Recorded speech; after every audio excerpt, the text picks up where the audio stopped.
Ah, j'en vois déjà venir les haters de qualité qui vont dire, OK, peut-être que vous avez réussi à augmenter votre vitesse de lecture, comme je t'ai appris à calculer ta vitesse de lecture sur cette vidéo, mais peut-être qu'en fait, vous comprenez juste pas.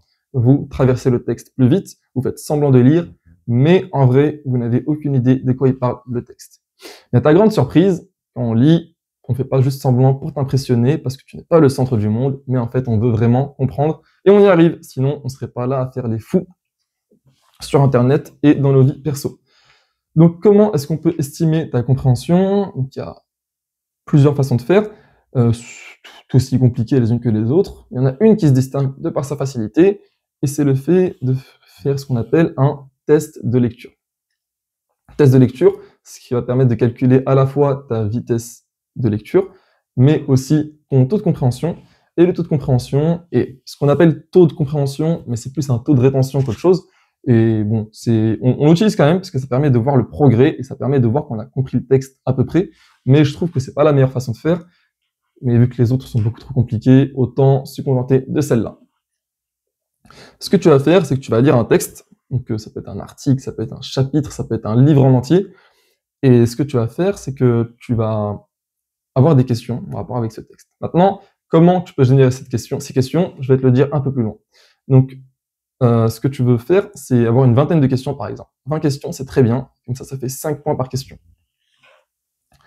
Et après avoir lu, au début, tu regardes pas les questions, tu lis d'abord, tu te chronomètres et tout, comme je t'ai expliqué dans l'autre vidéo.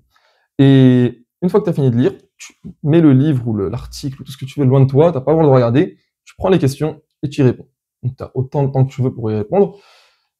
Tu n'as pas le droit à des ressources extérieures et tu dois répondre au maximum de questions de la bonne façon.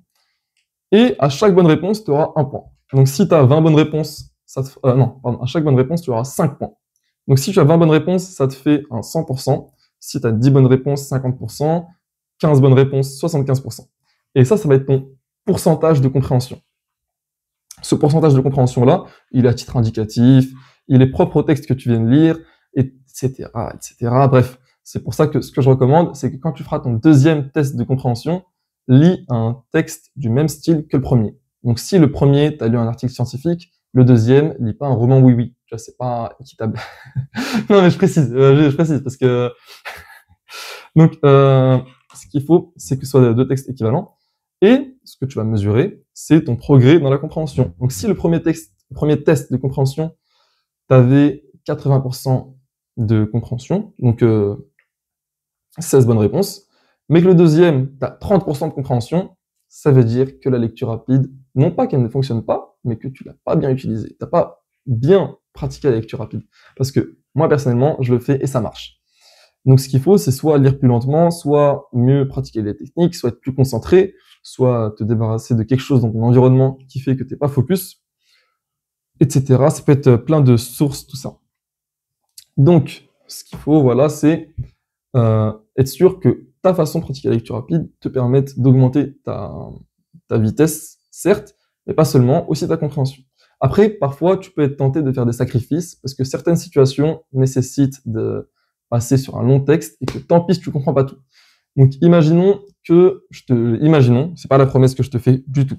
Mais imaginons que je te dise, tu peux lire un livre à 3000 mots par minute, donc plus de 10 fois la moyenne des Français, mais tu comprendras 50%.